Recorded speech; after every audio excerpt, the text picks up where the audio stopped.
Man was made to mourn। ये एक dirge है जो कि रॉबर्ट बर्न्स के द्वारा लिखी गई है। Robert Burns was rarely A happy man. मतलब उन्होंने जितनी भी कविताएं लिखी उसमें उसके मेलंकलिक टोन को देखा जा सकता है।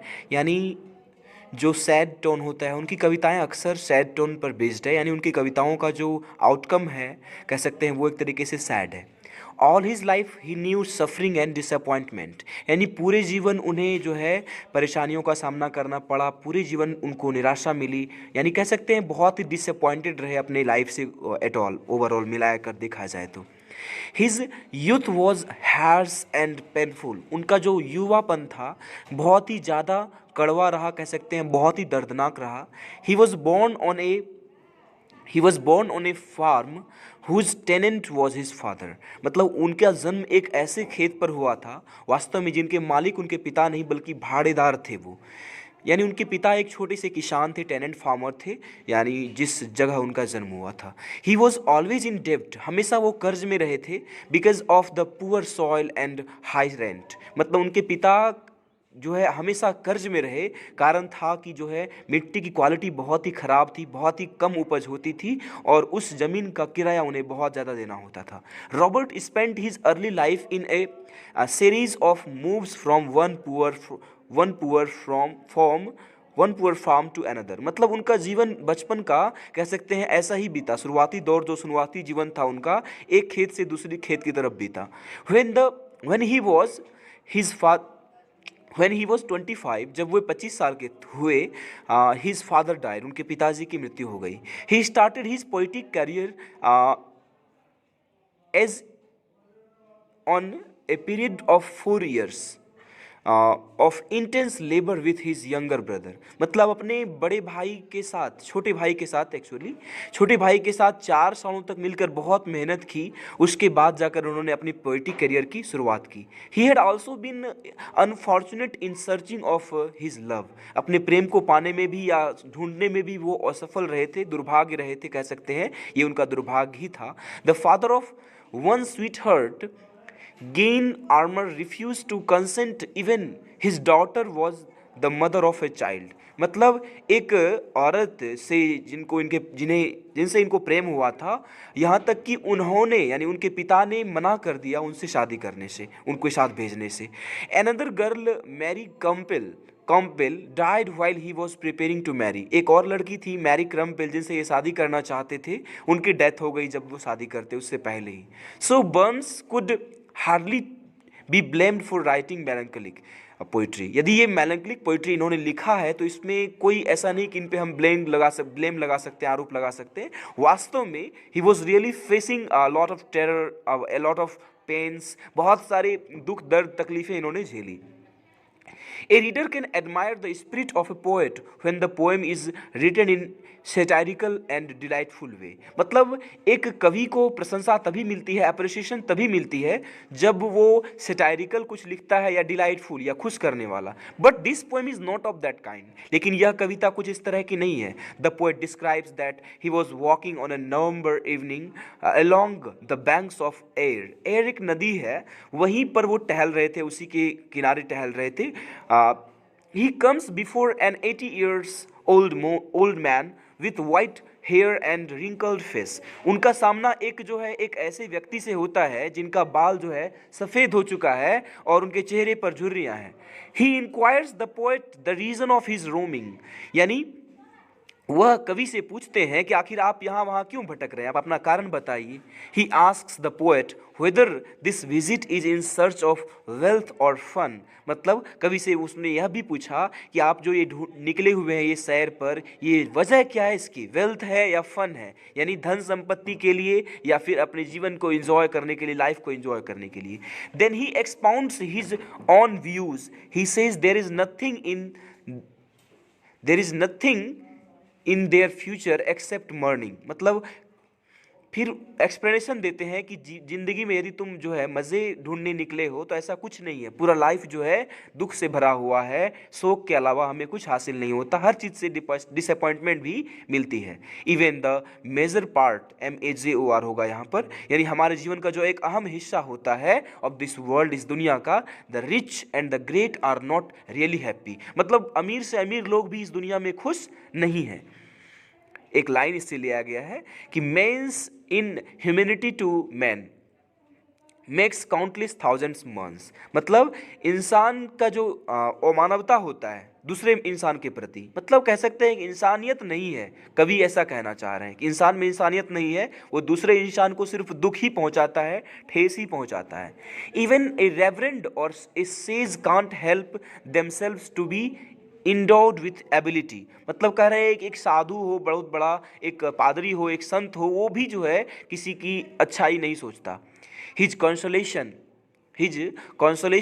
with which the poem closes is the most melancholic thought, मतलब लास्ट में जो अपने आप को वो खुद को ढाढ़स देने के लिए, खुद को देने के लिए, कह सकते हैं धैर्य बांधने के लिए वो जो कहते हैं वो और भी ज़्यादा मेलंकलिक है, वो और भी ज़्यादा सैड है। He says his life is so bad that he does not fear from death, मतलब उनका जीवन इतना बुरा है कि यहाँ तक कि उनको मौत भी आ जाए ना तो इस बात से उसको तकलीफ, डर नहीं है, किसी तरह का डर नहीं है, मतलब he is no more afraid of death, मौत से उनको अब डर नहीं है। Robert Burns is regarded as a pioneer poet of the romantic movement, romantic movement के पायनियर पोएट के तौर पर उनको जो है एक सम्मान, रिगार्ड मिलता है, माना जाता है उनको एक मेजर रोमांटिक पोएट के तौर पर।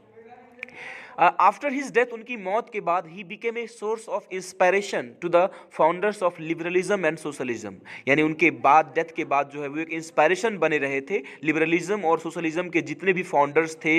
लिबरलिज्म क्या होता है? उदारवाद, और सोशलिज्म समाजवाद।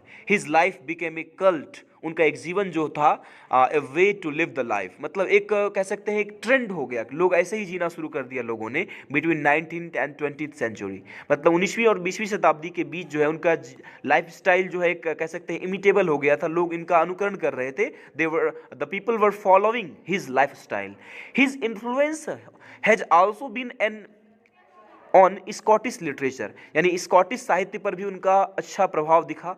रिसेंटली इन 2009 में he was chosen as the greatest Scot by Scottish television channel, Scottish television channel के द्वारा जो है उन्हें सबसे महान स्कॉटिश के रूप में चुना गया, सेलेक्ट किया गया।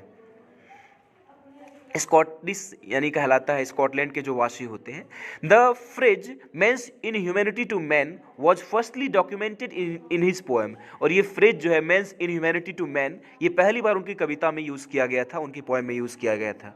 This poem is given the title of a dirge, इन्हें एक डर्ज कहा जाता है बराबर, very similar to an elegy, जो कि एलेजी से काफ़ी ज़्यादा मिलता जुलता है। This is also the theme of the poem, not only, यानी यह कविता की एक थीम भी है, not only in this piece of the poem but also in all literary works, मतलब सिर्फ इसी पोएम में नहीं बल्कि इनकी जितने भी लिटरेरी वर्क्स हैं उनमें ऐसा ही टोन दिखता है, ऐसा ही थीम दिखता है।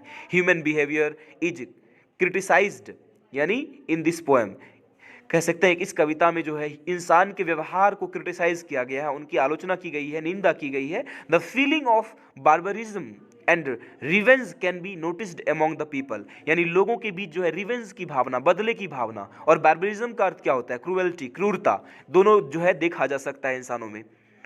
ए fish which is equated with gold was more precious than a human life, a fish which is equated with gold was more precious than a human life, यानी एक इंसान के जीवन से ज़्यादा लोग जो है, लोग सोने यानी कह सकते हैं वेल्थ को ज़्यादा इंपॉर्टेंस देते हैं।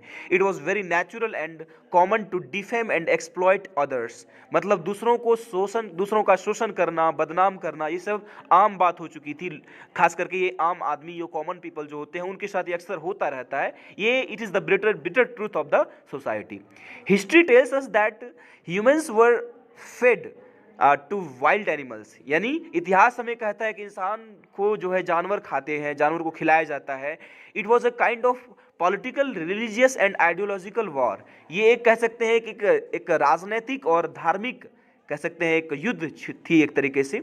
आइडियोलॉजिकल इसलिए क्योंकि इसमें जो है सबको अपने विचारों को आगे बढ़ाने की होड़ जो होती है, एक कंपटीशन जो होती है. Some of these were the Christian, Muslim crusades, the Mongol invasions, the first world war and the second world war. यानी इनमें से कुछ वॉर्स को देखा जा सकता है, जो भी चीज़ें हुई क्रिश्चियन मुस्लिम क्रूसेड्स, क्रिश्चियन और मुस्लिम के बीच में जो कह सकते हैं एक रिवोल्ट जो या कि एक वॉर जो कह सकते हैं, कैसा जो था.